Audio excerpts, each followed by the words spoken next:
There is a can under your kitchen sink right now.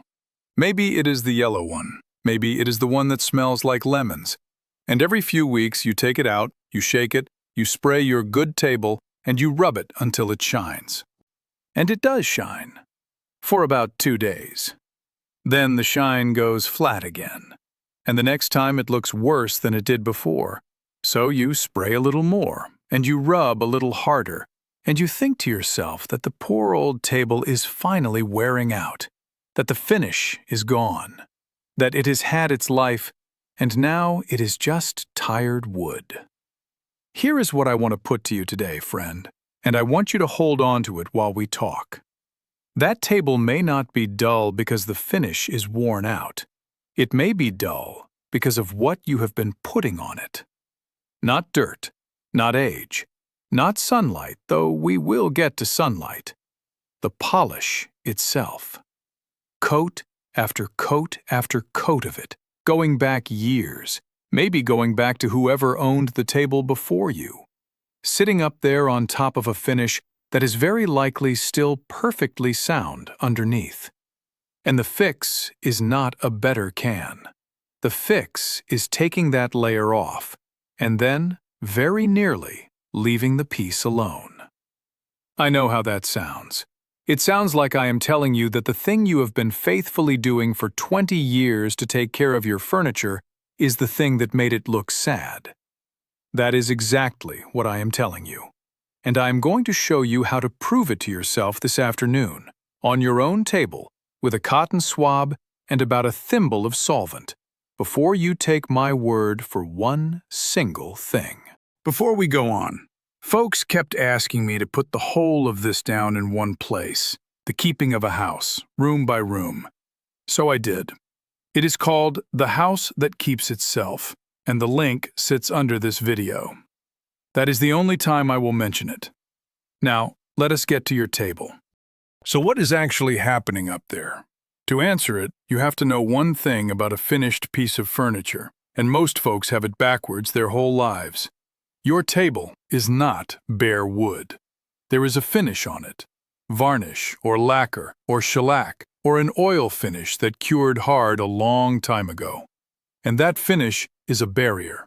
It is a thin, hard, clear skin sitting on the wood, and its entire job in this world is to keep things out. Moisture out, air out, spills out. That is what a finish is. Now think about what that means. The wood underneath that finish is not thirsty. It cannot be. It is sealed. Nothing you wipe on the top is soaking down into it because there is a hard, clear skin in the way. The people who look after furniture in museums are plain about this. Wood does not need to be fed, and a finished surface cannot be fed even if it wanted to be. Which raises a fair question. If nothing is soaking in, then where is all that polish going? It is staying right where you put it. Here is what happens, step by step, over years. Most of what is sold as furniture polish is some oil, thinned out, sometimes with a silicone in it, and a scent. You spray it on. You rub it around. It spreads into a thin, wet film, and that film is what makes the shine. Light hits a smooth, wet layer and bounces back in one direction, and your eye reads that as gloss. That is all the shine ever was. A wet film. Then the thin part of it evaporates and leaves the oily part behind. That oily part does not dry hard. It stays a little bit soft, a little bit tacky, forever. And soft and tacky is exactly what dust wants. Every particle of dust in your house that lands on that table now sticks instead of settling. When you wipe next week, you are not lifting the dust off. You are grinding it into the soft layer and then spraying a fresh coat of oil on top of it. Do that once a month for 10 years and you have not got a finish problem. You have got 120 thin layers of oil with a decade of house dust suspended in them, like sediment in a pond. And that is the dullness. Light does not bounce cleanly off a cloudy sediment layer. It scatters, every direction at once.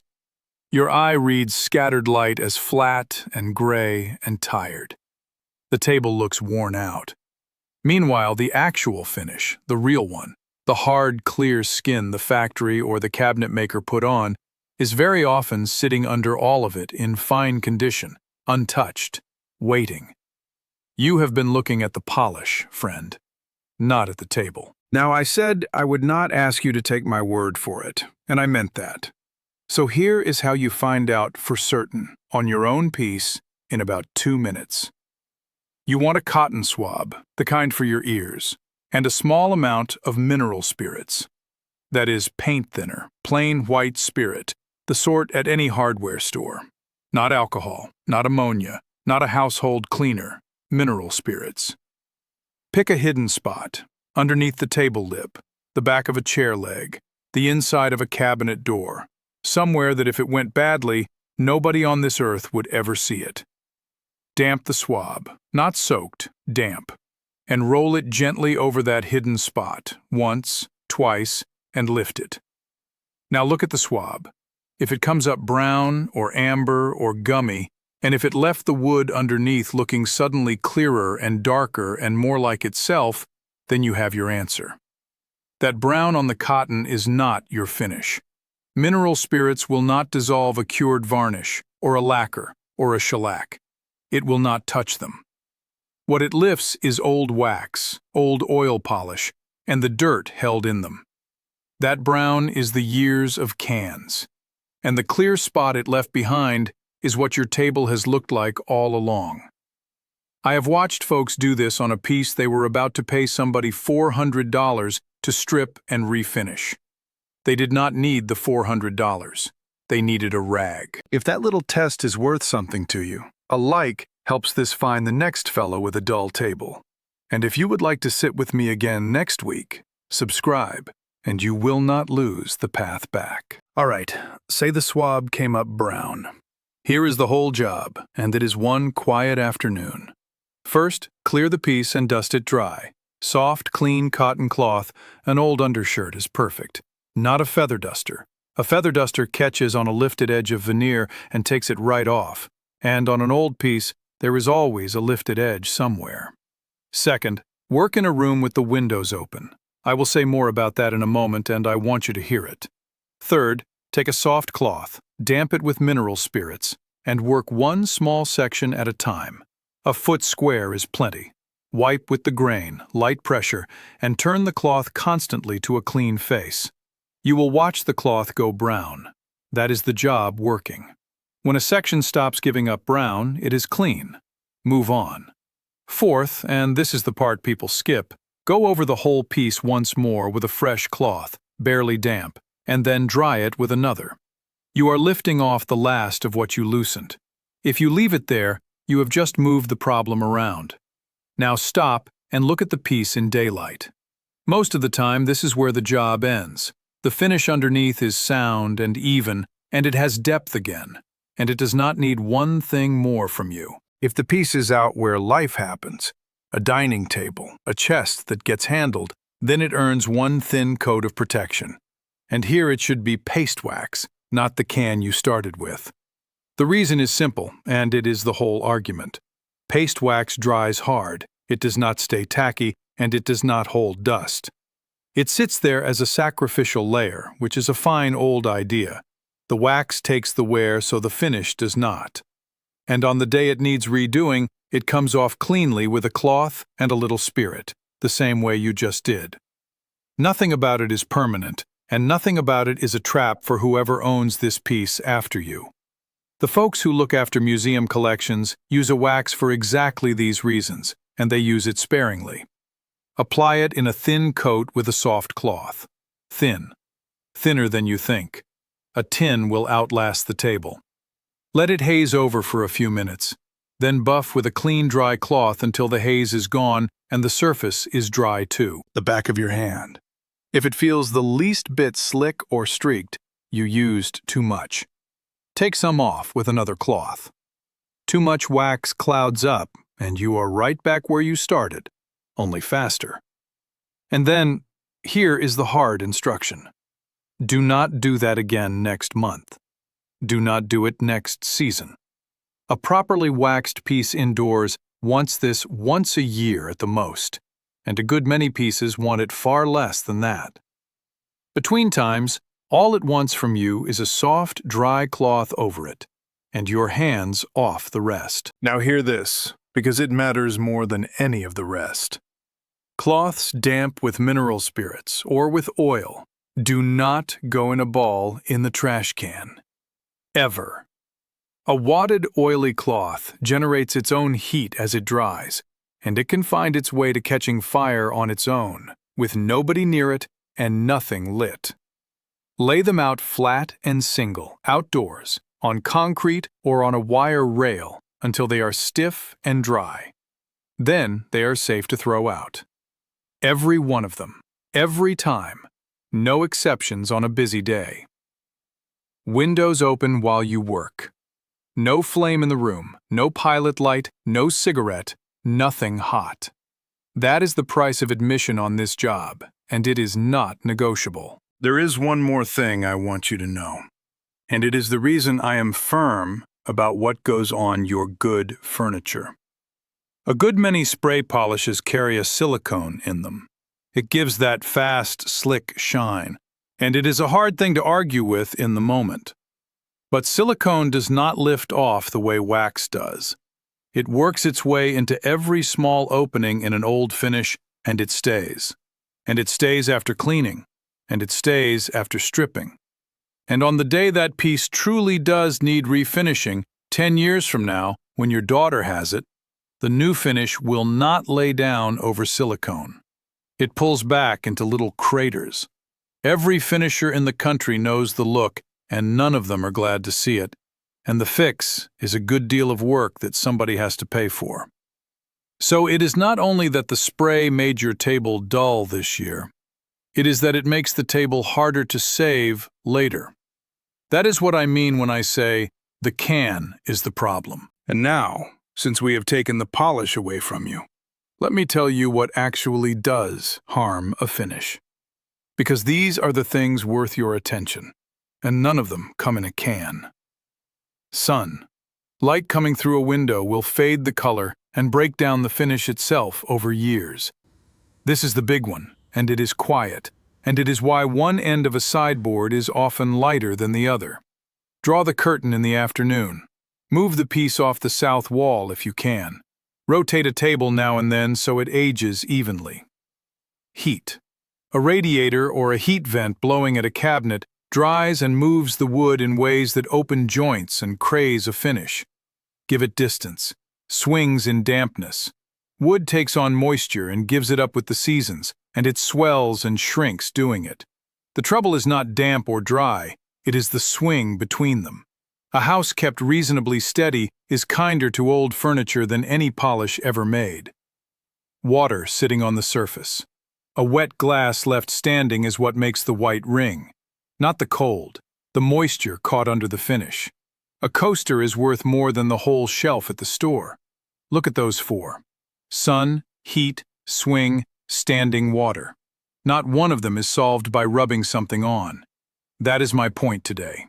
The care that keeps furniture is where you put the piece and how you live around it, not what you wipe on it. Now the honest part, and I want to be very plain because this method has real edges.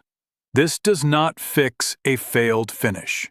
If the surface is crazed into a fine web of cracks, if it is flaking, if it is cloudy white all the way through, if it is worn down to bare wood in places, then you are past what a cloth can do.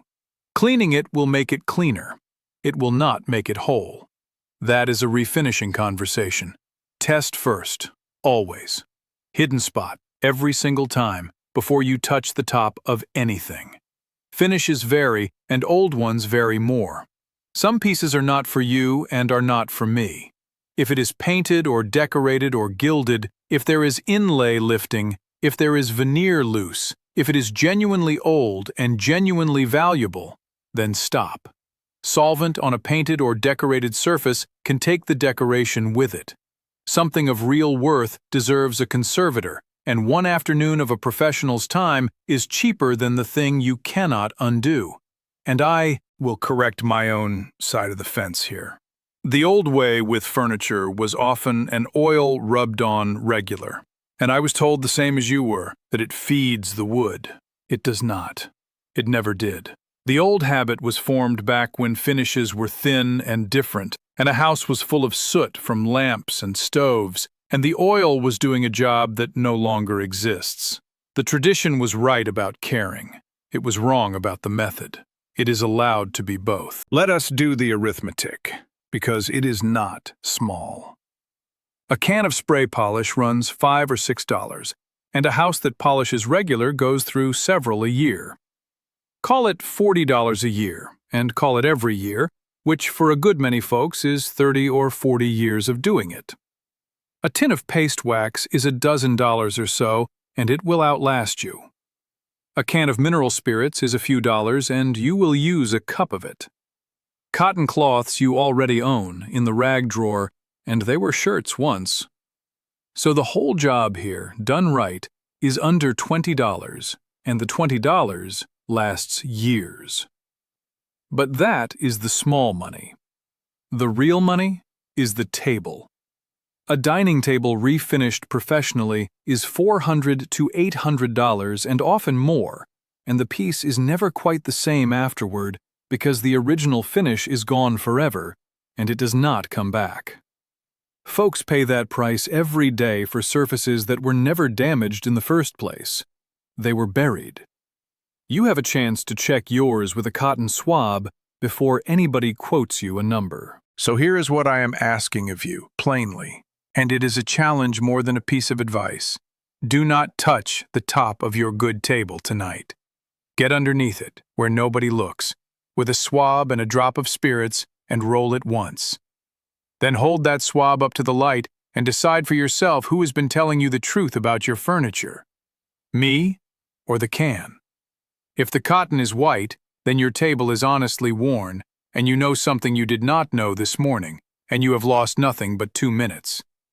If the cotton is brown, then you have just found out that the piece you were half ready to give up on has been fine the whole time, and it has been waiting under there for somebody to stop helping it. I would rather hand you a test you can run than a claim you have to believe. That is the difference between the two of us and the fellow who wants to sell you another can. And tell me this below. What is the oldest piece of furniture in your house, and who did it come from? A mother? A grandfather? An auction on a cold morning 40 years ago? I want to know what it is and whose it was, because I read every one of these, and the stories under these videos are better than the videos. Weeks ago, we talked about an old hand plane and how a few cents of care kept it working for 100 years. This is the same lesson turned around backwards. Sometimes the care is doing a thing, and sometimes, as with your table, the care is knowing when to quit doing it. God keep you, friend. We will talk again.